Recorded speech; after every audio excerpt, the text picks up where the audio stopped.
First reading, Acts 17 verse 15. 22:18:1. A reading from the Acts of the Apostles. In those days, 17:15 those who had escorted Paul took him to Athens. From there they returned, and instructed Silas and Timothy to come to him as soon as possible. And they set out. 22 Standing in the midst of the Areopagus, Paul said, Men of Athens, I perceive in every way that you are extremely religious. 23 For as I passed by and looked at your places of worship, I also found an altar with this inscription, to an unknown God. Now then, this God whom you worship without knowing is the one I proclaim to you.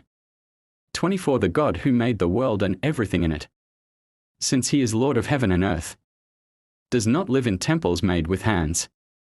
25 Nor is he served by human hands as though he needed anything, since he gives to all life and breath and everything else.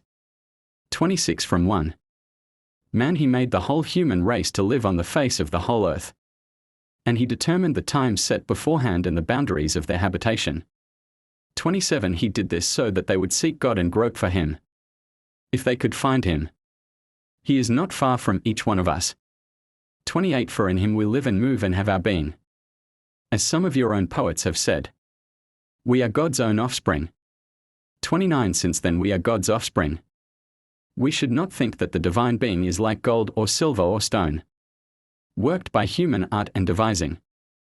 30 But God, overlooking the times of ignorance, now commands all people everywhere to repent.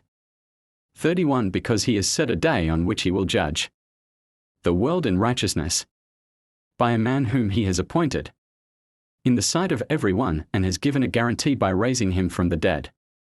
32 When they heard about the resurrection of the dead, some scoffed and others said, we will hear you about this another time. 33 So Paul went out from among them. 34 But some joined him and believed. Among them was Dionysius the Areopagite, a woman named Damaris, and others with them. 18 1 Paul left Athens and went to Corinth. The word of the Lord. Thanks be to God.